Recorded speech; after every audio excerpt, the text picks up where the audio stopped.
आइए इस अभ्यास को शुरू करने से पहले कुछ बुनियादी बातें हम सीख लेते हैं। यहाँ पे दो रेखाएं हैं जो समांतर हैं।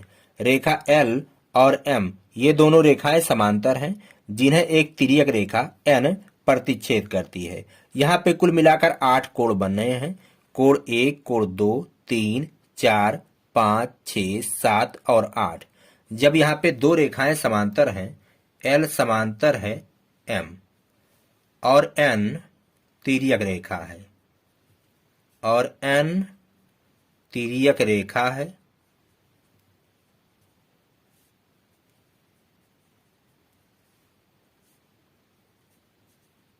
जब दो समांतर रेखाओं को कोई तिर्यक रेखा प्रतिच्छेद करती है तो एकांतर कोण, एकांतर अंतःकोण या एकांतर कोण कहिए, बराबर होते हैं।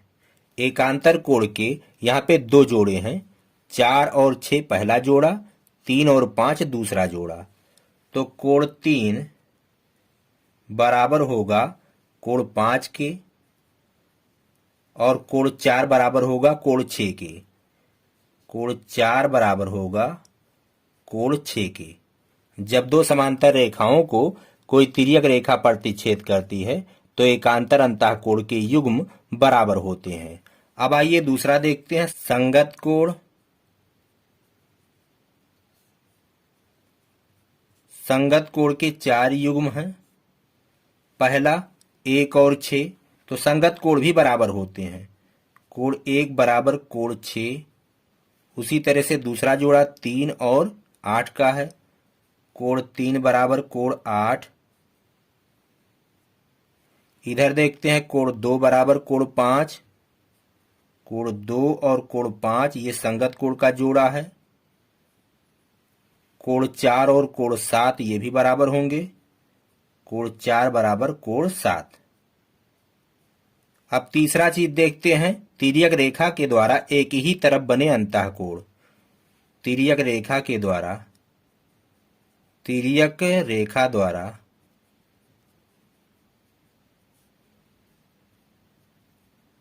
एक ही ओर बने अंतःकोण, एक ही ओर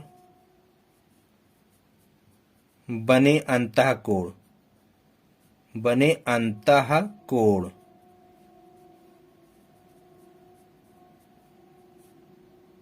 तो तिर्यक रेखा द्वारा एक ही तरफ बने अंतःकोण कौन कौन से हैं? अगर इधर देखेंगे 3 और 6 है, इधर देखेंगे तो 4 और 5 है। तो कोण 3 प्लस कोण 6, इनका योग 180 अंश होगा। तिर्यक रेखा के द्वारा एक ही तरफ बने अंतःकोण का योग 180 अंश होगा। ये कब? जब दो रेखाएं समांतर हों और उन्हें कोई तिर्यक रेखा प्रतिच्छेद करती हो तब। कोण 4 और 5, कोण 4 प्लस कोण 5 ये बराबर भी होगा 180 अंश। ये तिर्यक रेखा के द्वारा बने एक ही तरफ के अंतःकोण हैं। उसी प्रकार तिर्यक रेखा द्वारा एक ही तरफ बने बाह्य कोण, तो चलिए सिर्फ यहां लिखते हैं बाह्य कोण। बाह्य कोण आप समझ लीजिए यहां पे क्या लिखा हुआ है, तिर्यक रेखा द्वारा एक ही तरफ बने बाह्य कोण। तो बाह्य कोण कौन कौन से हैं? 1 और 8 इस तरफ बन रहे हैं, उसी प्रकार 2 और 7 इधर बन रहे हैं, ये बाह्य क्षेत्र में है। तो 1 प्लस कोण 8 बराबर होगा 180 अंश। उसी प्रकार 2 और 7 का योग, कोण 2 प्लस कोण 7 ये बराबर होगा 180 अंश। तो जब दो समांतर रेखाओं को कोई तिर्यक रेखा प्रतिच्छेद करती है तो एकांतर कोण बराबर होते हैं, संगत कोण बराबर होते हैं।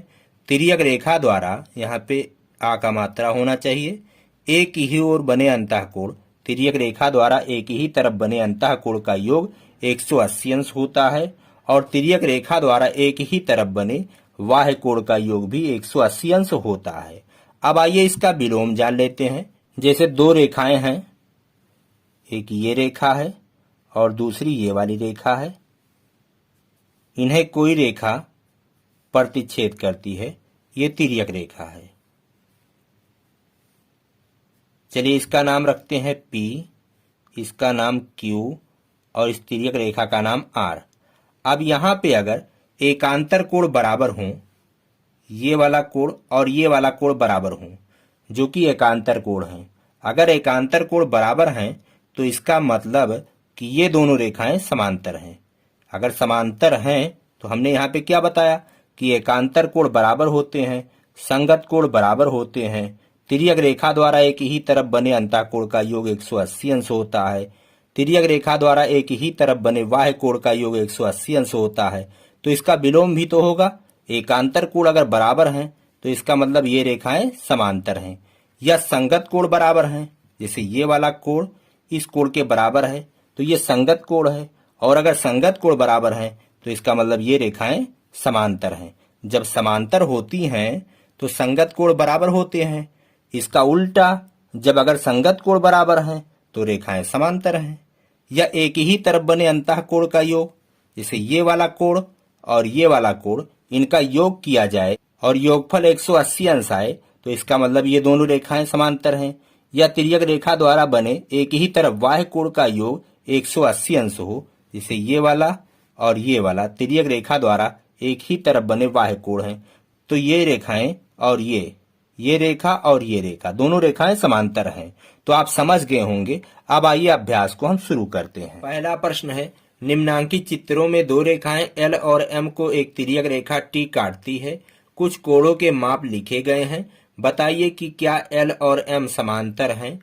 यदि समांतर हैं तो या नहीं है तो कारण दीजिए। यहाँ पे 3 चित्र है, पहला चित्र, दूसरा चित्र और ये तीसरा चित्र। यहाँ सभी चित्रों में L और M दो रेखाएं हैं। L और M ये दो रेखाएं यहाँ भी L और M हैं। इन्हें एक तिर्यक रेखा T काटती है, यहाँ भी और यहाँ भी।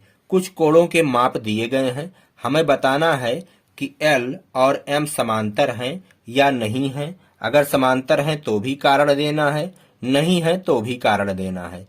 तो समांतर हैं या नहीं है कैसे आप जानेंगे? जब दो रेखाओं को कोई तिर्यक रेखा प्रतिच्छेद करे, संगत कोण अगर बराबर हो या एकांतर कोण बराबर हो तो समांतर हैं। या तिर्यक रेखा के एक ही तरफ बने अंतःकोण का योग 180 अंश हो तब भी समांतर हैं। या तिर्यक रेखा के एक ही तरफ बने बाह्य कोण का योग 180 अंश हो तब भी समांतर हैं। तो आपके पास 4 शर्तें हैं। संगत कोण बराबर होने चाहिए, चाहे एकांतर कोण बराबर हो, या एक ही तरफ बने अंतःकोण का योग 180 अंश हो, या एक ही तरफ बने बाह्य कोण का योग 180 अंश हो। इन चारों शर्तों में से किसी एक का पालन होगा तो L और M समांतर होगी। अब चलिए हम यहाँ पे हल करते हैं। पहला वाला चित्र, ये रेखा L है और ये रेखा M है, ये तिर्यक रेखा T है।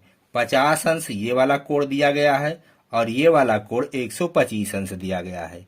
ये तिर्यक रेखा के एक ही तरफ बने बाह्य कोण हैं। अगर इनका योग करें 180 अंश आ जाए तो रेखा L और M समांतर हो जाएगी, और यदि 180 अंश नहीं आएगा इन दोनों का योग तो समांतर नहीं होंगी। तो चलिए हम यहाँ पे हल करते हैं। कोण 50 अंश प्लस 125 अंश, इन दोनों को जोड़ेंगे तो 0 और 5 5, 2 और 5 7 और ये 175 अंश आया। तो यहाँ पे तिर्यक रेखा के द्वारा बने एक ही तरफ के बाह्य कोण का योग 180 अंश नहीं है, अतः L और M समांतर नहीं है। तो L समांतर नहीं है, इस तरह से काट देंगे। M क्योंकि, कारण में आप देंगे क्योंकि तिर्यक रेखा के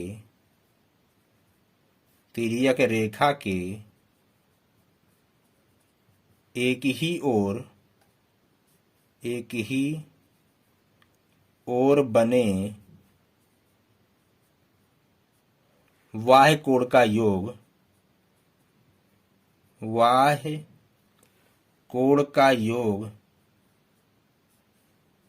का योग 180 अंश नहीं है। अगर समांतर होती तो इनका योग 180 अंश होता। अब आइए दूसरे वाले में देखते हैं। तो यहाँ पे ये 60 अंश, अगर ये वाला कोण पता चल जाए तो 60 अंश और ये वाला कोण एकांतर है। तो यहाँ पे ये वाला कोण हम पता करते हैं, इसको 1 नंबर मान लीजिए। तो कोण 1 और ये वाला कोण 125, इनका योग करेंगे तो 180 अंश आएगा, क्योंकि एक ही रेखा पर बने ये कोण हैं। तो 125 और 1, कोण 1 प्लस 125 अंश बराबर होगा 180 अंश के। कैसे? रैखिक युग्म है ये, रैखिक युग्म।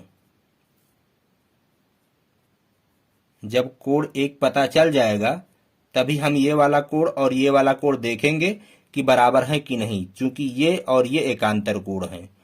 अब एक हम निकालेंगे, कोण 1 बराबर 180 अंश, इसको उधर ले जाएंगे, माइनस 125 अंश, घटाएंगे तो कोण 1 बराबर 10 में से 5 गए 5, और यहाँ 7 में से 2 गए 5, 1 में से 1 गए 0, तो कोण 1 आया 55 अंश।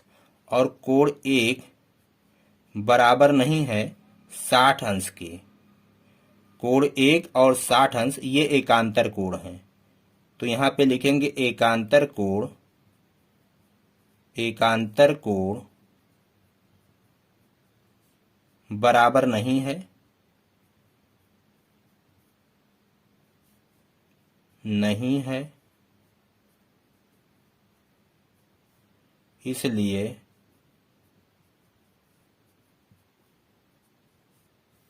L समांतर नहीं है M के। अब आइए तीसरे वाले में देखते हैं। यहाँ पे अगर हम ये वाला कोण निकाल ले जाएं, ये वाला कोण, तो ये और 135 ये एकांतर कोण होंगे। तो चलिए यहाँ पे कोण 1 मान लेते हैं, तो कोण 1 प्लस कोण 30 अंश, ये मिल करके हो जाएंगे 180 अंश। कैसे? रैखिक युग्म है, एक सीधी रेखा पर ये दोनों कोण बन रहे हैं, यहाँ पे लिखेंगे रैखिक युग्म, युग्म। तो कोण 1 बराबर हो जाएगा, 30 को उधर ले जाएंगे तो 180 अंश माइनस 30 अंश, तो कोण 1 बराबर आ जाएगा 180 में से 30 को घटाएंगे तो 150 अंश। और कोण 1 और 135 ये एकांतर कोण है, तो कोण 1 बराबर नहीं है 135 अंश के, एकांतर कोण बराबर नहीं है, एकांतर कोण बराबर नहीं है,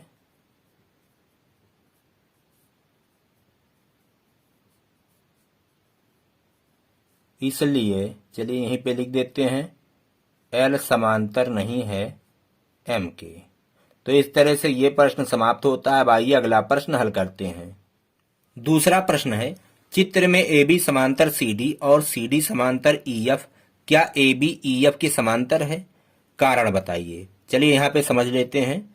ये वाली रेखा इसके समांतर है और ये वाली रेखा इसके समांतर है। हमें सिद्ध करना है कि ये AB और EF आपस में समांतर हैं। ये तो इसके समांतर और ये वाली इसके समांतर। हमें सिद्ध क्या करना है कि ये इसके समांतर है। तो चलिए हम सिद्ध करते हैं। तो AB समांतर CD ये प्रश्न में दिया है, प्रश्न में दिया गया है। तो AB और CD अगर समांतर हैं, ये तिर्यक रेखा है, तो ये वाला कोण 1 और कोण 2 संगत कोण हैं, बराबर होंगे। दो समांतर रेखाओं को कोई तिर्यक रेखा प्रतिच्छेद करती है तो संगत कोण बराबर होते हैं, इसलिए कोण 1 बराबर कोण 2 हम लिख सकते हैं।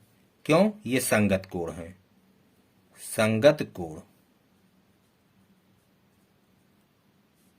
इसी प्रकार CD समांतर EF दिया गया है, CD समांतर दिया गया है EF, ये भी प्रश्न में दिया है।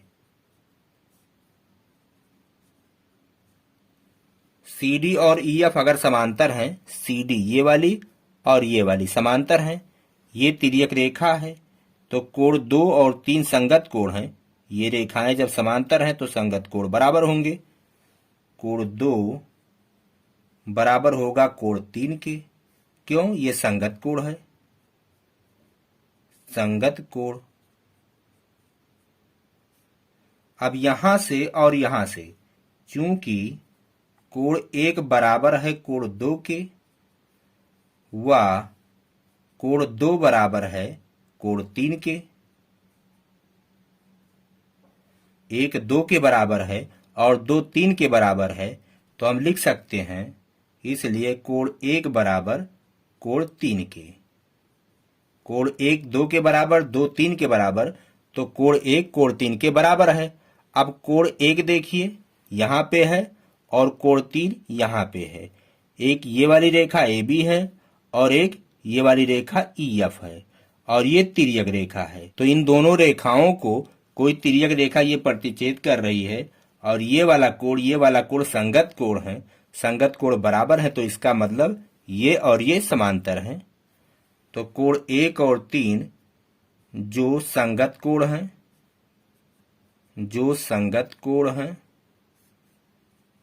और संगत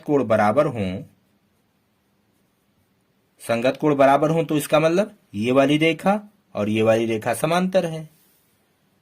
इसलिए AB समांतर EF।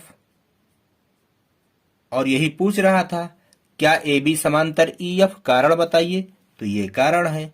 अब आइए अगला वाला प्रश्न हल करते हैं। तीसरा प्रश्न है और इस अभ्यास का ये आखिरी प्रश्न है।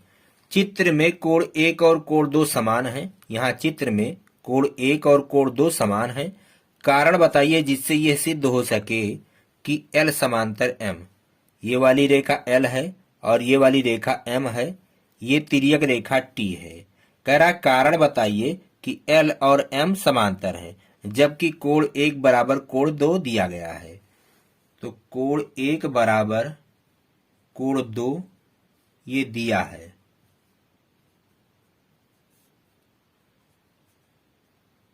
कोण 1 कोण 2 के बराबर है, ये दिया गया है प्रश्न में।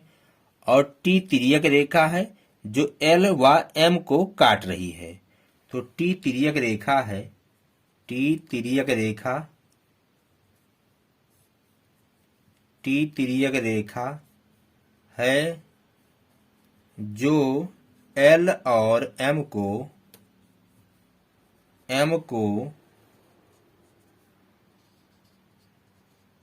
काटती है। तो कोण 1 और कोण 2 क्या है? संगत कोण है। कोण 1 व कोण 2 संगत कोण है।